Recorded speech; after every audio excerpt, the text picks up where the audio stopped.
Hello guys, welcome back to our channel. Day 119 of the 2025-2026 NBA regular season, February 25, 2026. Tyrese Maxey and Joel Embiid lead the Philadelphia 76ers to 135-114 rout of the Indiana Pacers. Joel Embiid had 27 points in his return to the lineup after missing 5 games with right shin soreness and right knee injury management. Tyrese Maxey scored 32 points and the Philadelphia 76ers beat the Indiana Pacers. Embiid scored 20 points in the first half, sinking 11 of 17 shots in 26 minutes. VJ Edgecombe chipped in 23 points on 9 of 13 shooting for the 76ers, who shot 58%. Andrew Nemhard and Mika Porter each scored 23 for the Pacers, with Porter's total a career high. Kenton Jackson had 15 points. Kuminga steals the show in Young's return to Atlanta, leading Hawks past Wizards 119-98. Jonathan Kuminga scored a season-high 27 points in his debut for the Hawks, who blew out the hapless Washington Wizards and Trae Young's return to Atlanta. Nickel Alexander Walker chipped in 16 points, while Onyeka Okongwu tallied 10 points and 10 rebounds. Will Riley led Washington with 18 points. Watkins added 14. The Dallas Mavericks beat the Nets 123-114 after both teams arrived on game day because of the blizzard. Marvin Bagley III scored 22 points. Najee Marshall had 21 points in the Dallas Mavericks beat the Brooklyn Nets after both teams arrived in the New York earlier in the day. Brandon Williams had 19 points and 10 assists for the Mavericks, who shot 58.5% from the field while playing their fourth consecutive game without number one pick Cooper Flag because of a sprained left foot. Michael Porter Jr. scored 26 points, and Noah Clowney added 22 for the Nets, who lost their fifth straight. Terrence Mann added 17 points off the bench. Wallace matches career high with 27 points. NBA best standard beat the Raptors for fifth win in six, 116-107. Cason Wallace matched his career high with 27 points. Isaiah Joe had 22 and the short-handed Oklahoma City Thunder beat the Toronto Raptors for their fifth win in 6 games. Alex Caruso chipped in 16 points as the NBA leading Thunder won their third straight in Toronto. Oklahoma City is an NBA best 21-7 on the road. RJ Barrett scored 21 points, and Emmanuel Quickley and Jacob Welter each had 17, but the Raptors lost for the first time in 3 games. The Cleveland Cavaliers pulled away in the second half for 109-94 victory over the Knicks. Donovan Mitchell scored 23 points. James Harden added 20 and the Cleveland Cavaliers pulled away in the second half for a victory over the New York Knicks. Jarrett Allen had 19 points and 10 rebounds as the Cavaliers won for their eighth time in 9 games. Jalen Brunson had 20 points, and Mikal Bridges scored 18 for the Knicks. Mitchell Robinson pulled down 15 rebounds, one of a season high. Miller and Kenopel led the Charlotte Hornets past the Chicago Bulls 131-99 for 8 straight road win. Brandon Miller scored 23 points. Con Kenopel added 21 points in the hot shooting Charlotte Hornets won a team record 8 straight road game, routing the Chicago Bulls 131-99. Miles Bridges scored 16 in his return from a suspension. The Hornets shot 51.6% from the field and were on target from beyond the arc, sinking 25 of 57 three-point attempts, one shy of the team record. Matas Busilis scored a career-high 32 points for the Chicago, which was hurt by turnovers, 19 in this one. Patrick Williams and Gershon Yabusele each had 11 points. Porter, Curtis, and Rollins powered the Bucks to a 128-117 win over the Heat. Kevin Porter Jr. matched his season high with 32 points. Bobby Portis and Ryan Rollins scored 21 apiece as the Milwaukee Bucks beat the Miami Heat for their fourth win in 5 games. Norman Powell scored 26 points. Bam Adebayo finished with 18 points and 9 rebounds, and Andrew Wiggins had 16 points for the Heat, who had their 3 game winning streak halted. The Pelicans topped the Warriors 113-109. Zion Williamson scored 26 points. DeJounte Murray added 13 in his first game in nearly 13 months, and the New Orleans Pelicans beat the injury-depleted Golden State Warriors. Sadiq Bey scored 18 points.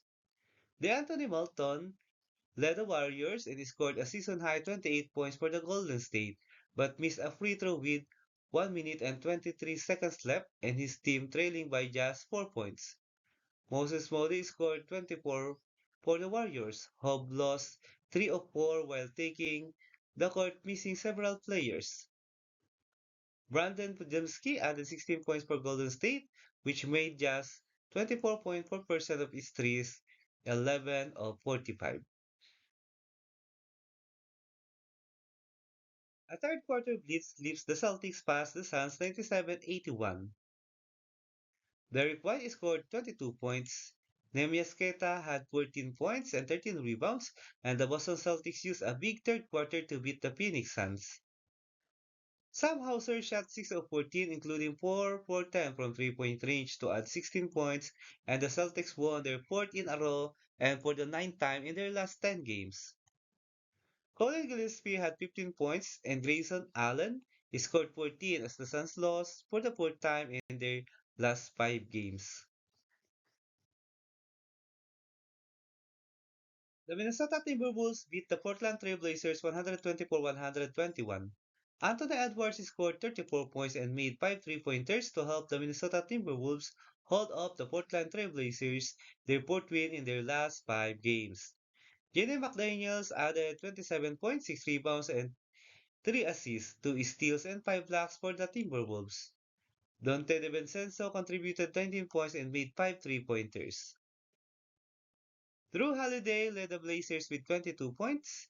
Jeremy Grant had 18, and Donovan Clingan scored 11 and grabbed 15 rebounds. Wendell Carter Jr. scores late winner in Magic's 110-109 victory over the slumping Lakers. Wendell Carter Jr. made a go-ahead putback with 6.7 seconds to play. Paulo Banquero scored 36 points, and the Orlando Magic finished a strong West Coast trip with a 110-109 victory over the Los Angeles Lakers.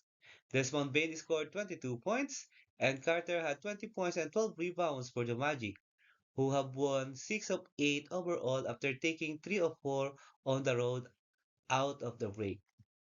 Luka Doncic had 22 points and 15 assists, while James Harden and DeAndre Ayton scored 21 points apiece for the Lakers.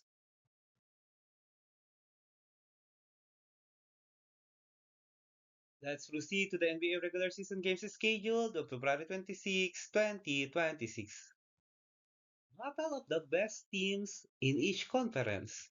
The injury-depleted Oklahoma City Thunder led by Chet Holmgren will face Cade Cunningham in the Detroit Pistons in Little Caesars Arena at 8:30 a.m. Philippine Time or 8:30 p.m. Eastern Time. Victor Wembanyama and the San Antonio Spurs will try to continue their dominance as they face Scottie Barnes and Toronto Raptors in Scotiabank Arena at 8:30 a.m. Philippine Time or 8:30 p.m. Eastern Time.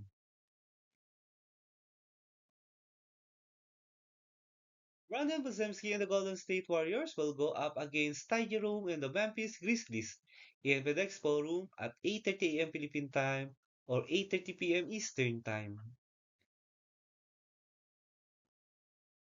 DeMar DeRozan and the Sacramento Kings will visit Kevin Durant and the Houston Rockets in Toyota Center at 9 a.m. Philippine Time or 9 p.m. Eastern Time. Kevin Porter Jr. and the Milwaukee Bucks will play the visiting Cleveland Cavaliers, led by Donovan Mitchell, in Reserve Ballroom at 9 a.m. Philippine Time or 9 p.m. Eastern Time. Jaylen Brown and the Boston Celtics will try to add up to their three-game winning streak as they face Nikola Jokic and the Denver Nuggets in Ball Arena at 11 a.m. Philippine Time or 11 p.m. Eastern Time. Let's proceed to the NBA team standings as of February 25, 2026. Let's start with the Eastern Conference team standings for the 119. Indiana Pacers 15 and 44 record with 4-game losing skid. 14 Brooklyn Nets 15 and 42 record with 5-game losing skid. 13 Washington Wizards 16 and 41 record with 2-game losing skid. 12 Chicago Bulls 24 and 35 record with 10-game losing skid. 11 Milwaukee Bucks 25 and 31 record. Number 10 is the Charlotte Hornets 28 and 31 record with 2-game winning streak. Number 9 is the Atlanta Hawks 29 and 31 record with 2-game winning streak. Number 8 is the Miami Heat 31 and 28 record. Number 7 is the Orlando Magic 31 and 26 record with 2-game winning streak. Number 6 is the Philadelphia 76ers 32 and 26 record with 2-game winning streak. Number 5 is the Toronto Raptors 34 and 24 record. Number 4 is the Cleveland Cavaliers 37 and 22 record. Number 3 is the New York Knicks 37 and 22 record. Number 2 is the Boston Celtics 38 and 19 record with 4-game winning streak. And the best team in the Eastern Conference is the Detroit Pistons 42 wins with 14 losses. Let's proceed to the Western Conference team standings for day 119. 15 Sacramento Kings 13 and 46 record. 14 Orleans Pelicans 17 and 42 record with 2-game winning streak. 13 Utah Jazz 18 and 14 record with 3-game losing skid. 12 Dallas Mavericks 21 and 36 record with 2-game winning streak. 11 Memphis Grizzlies 21 and 35 record with 2-game losing skid. Number 10 is the Los Angeles Clippers 27 and 30 record with 2-game losing skid. Number 9 is the Portland Trail Blazers 28 and 31 record. Number 8 is the Golden State Warriors 30 and 28 record. Number 7 is the Phoenix Suns 33 and 26 record with 2-game losing skid. Number 6 is the Los Angeles Lakers 34 and 23 record with 2-game losing skid. Number 5 Minnesota Timberwolves 36 and 23 record. Number 4 is the Denver Nuggets 36 and 22 record. Number 3 is the Houston Rockets 35 and 21 record. Number 2 is the San Antonio Spurs 41 and 16 record with 9-game winning streak.